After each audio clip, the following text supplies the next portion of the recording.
காய் இல்லாட்டி தான் என்ன திடீர் சாம்பார் வாங்க பார்க்கலாம். 100 கிராம் துவரம்பருப்பு ஒரு குக்கர்ல போட்டு 2 தண்ணி ஊற்றி கழுவிட்டு வந்து பார்க்கலாம். துவரம்பருப்பு கழுவிட்டு வந்தாச்சு. 100 வெங்காயம், 100 தக்காளி, 4 பச்சை மிளகாய் கட் பண்ணி வச்சுக்கிறேன். இதை போட்டலாம். ஸ்பூன் மஞ்சத்தூள், 1/2 ஸ்பூன் சீரகம், கொத்தமல்லியுடைய தண்டு மட்டும் போடுறேன். இதை போட்டலாம். 1 லிட்டர் தண்ணி ஊற்றிக்கலாம்.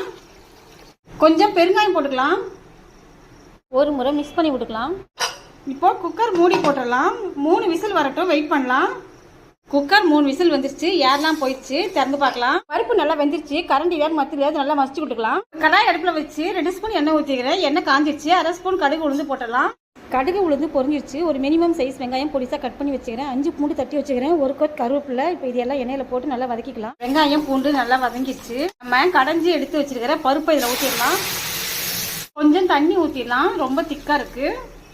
இப்போ இந்த குழம்புக்கு தேவையான 1 ஸ்பூன் கல்லுப்பு இதை போட்டலாம். சாம்பார் ரெடி ஆயிடுச்சு. ஒரு உருளைக்கிழங்கு, ஒரு கருணக்கிழங்கோட சேர்த்து சாப்பிடும்போது ரொம்ப அட்டகாசமாக இருக்கும். இந்த மாதிரி நீங்களும் செஞ்சு பாருங்கள்.